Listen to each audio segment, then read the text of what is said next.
Hello, everyone, and ciao. Welcome to another episode of the Tired F1 Pod with me, Shez, coming to you straight after qualifying for the Italian Grand Prix 2024. We are going to look at some telemetry after a really, really long break, and we have two stories to look at. The first is the massive gap, 7 tenths, between the pace-setting McLaren of Lando Norris and the Red Bull of Max Verstappen. And the second story is a repeat. We're coming back to look at how Lewis Hamilton has finished about a tenth off George Russell, but that has translated into a gap of 3 places on the grid. It may sound like we are beating a dead drum, but we're going to get into it anyway. So let's talk about Lando and Max to start with. So the first thing I want to do is look at their quickest laps, and they aren't necessarily the quickest laps in Q3 because Max's quickest lap was actually in Quali 2 on scrubbed softs. He got a 19.662, about 3 tenths off Lando's quickest lap in Q3, which was a 19.327. So Max actually got slower in Q3 on a new set of softs, which seemed to be causing a bit of a headache for Red Bull, who also couldn't really understand why that happened. So let's have a little look at sector 2 and the quickest laps that these two guys did. Sector 2 takes us from the Della Roger chicane through the two Lesmos and into the first part of the straight heading towards the Ascari chicane. I want to have a quick look at my favorite part of this again, the Delta. So we have Lando Norris in papaya and Max Verstappen in dark blue. And in the Delta, that means that the straight reference line is Lando Norris. It's horizontal, it's unwavering, it doesn't change because he was the fastest. Max is always referenced against that. So when the blue line is below the papaya line, it means that Max is quicker. When the blue line is above the papaya line, it means that Max is slower.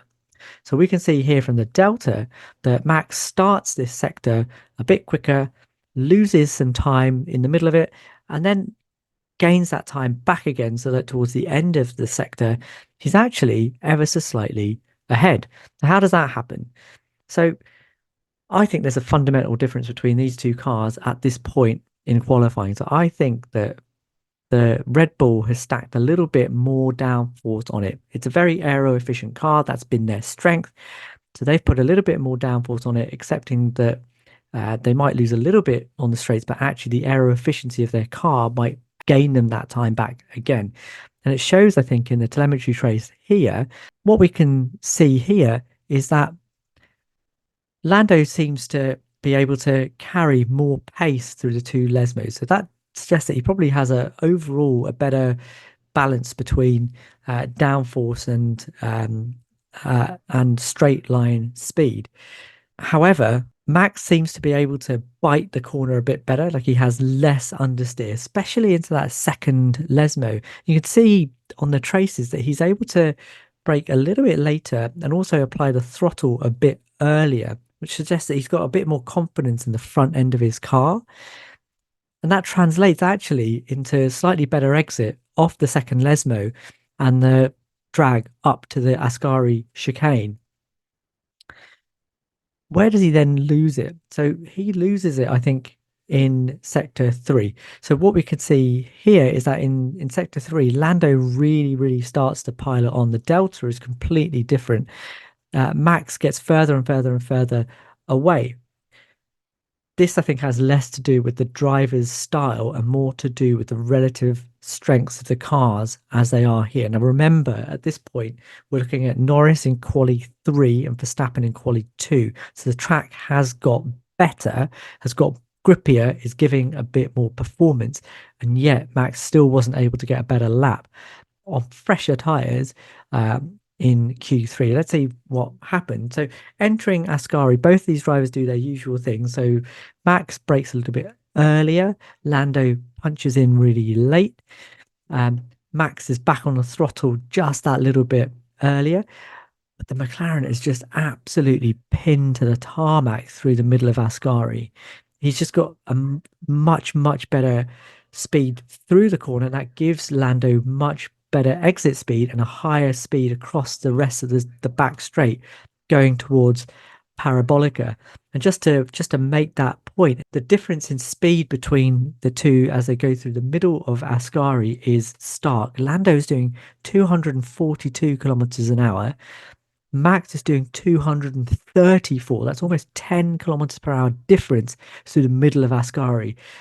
I think that's just downforce. That's just Lando having the confidence to be able to just absolutely pin it in a car, staying true and just sticking to the road in a way that the Red Bull at that point in qualifying just wasn't able to do. And if we look towards the end of that straight and we go towards Parabolica, the same thing happens. Lando brakes much, much later. You can see that here on the brake trace. And although Max gets back on the throttle again earlier, you can see that he just doesn't have the bite. The minimum speed again is much higher for the McLaren, but Max also has to lift off the throttle, and that I think is because he's getting understeer through the middle of parabolic and he's having to come off the throttle to tighten his line to be able to get through, and that costs him time, and that time then carries through to the end of the lap. So that was their quickest lap, but actually Max got even slower. So in their final Q3 laps, Max did a 120.022 and Lando did a 119.327. That's 7/10 of a difference.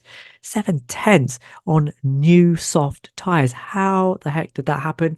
I'm not sure I can explain it. Somebody smarter than me probably needs to, but we're going to have a look at the same two sectors again. Now, this time, just look at the deltas.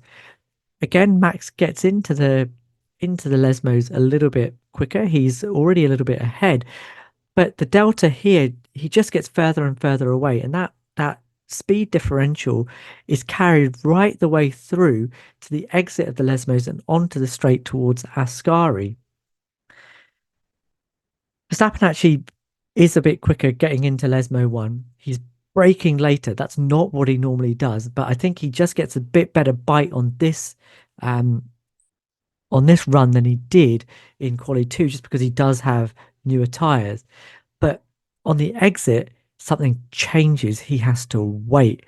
He applies it, but he's not able to follow through in the same way that Lando is able to just pin the throttle and smoothly accelerate out of Lesmo 1 and on towards Lesmo 2. And that tells me that Max had huge understeer.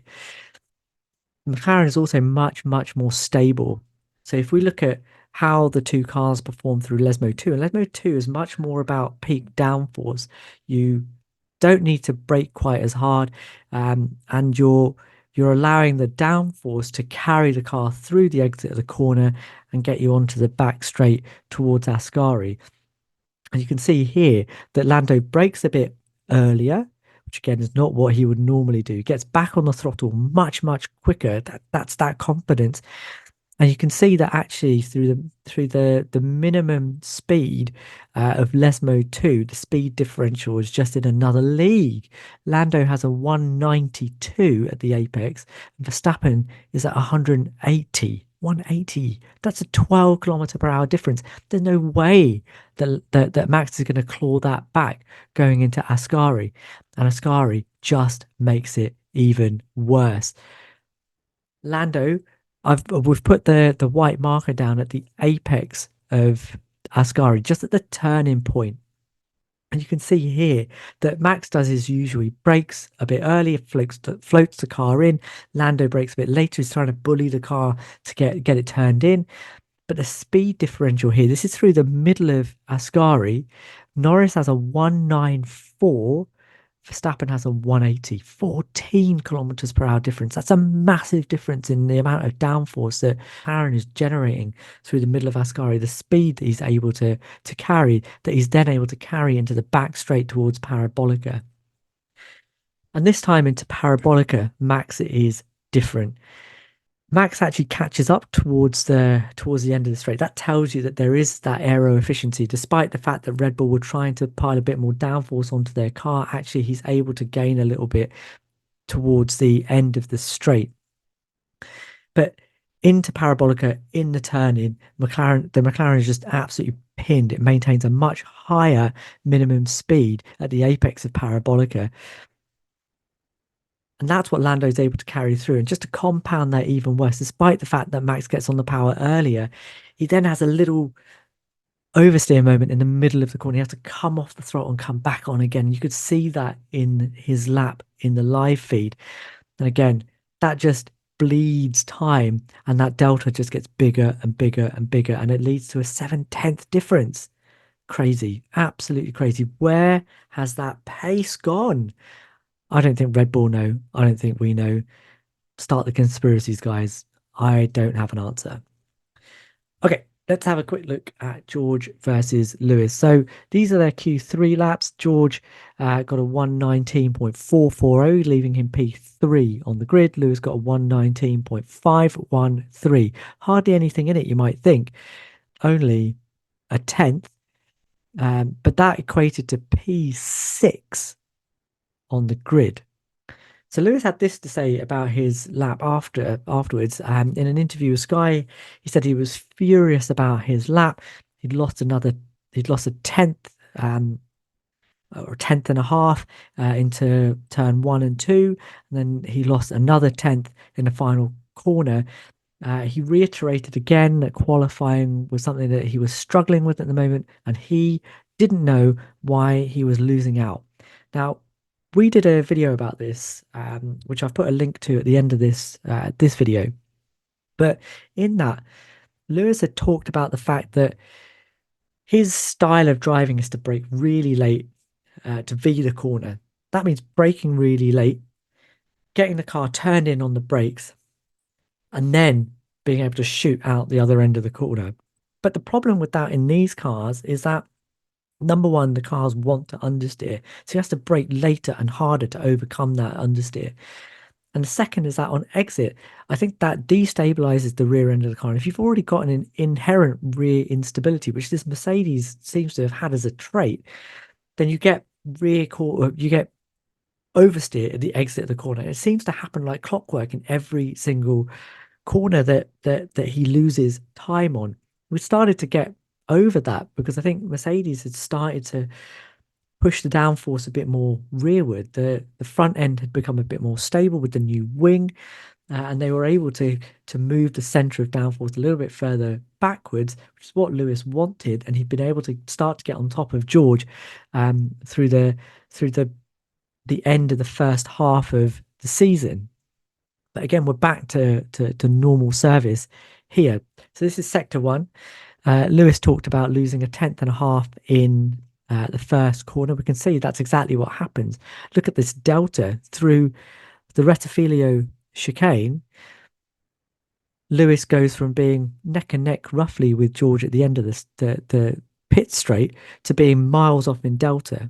So again, here what we're looking at is George in turquoise and Lewis in white, and you can see that George, being the reference, is in turquoise on the delta, but actually Lewis is much slower when you look at his trace through the Rettifilio chicane. And why does that happen? Well, he brakes later. He does his usually brakes super late, but you can see on the throttle trace that where George is able to apply the throttle smoothly onto Curva Grande, Lewis applies it a bit earlier, applies it more strongly, but then has to back out of it where he has a little oversteer moment in the middle of the exit.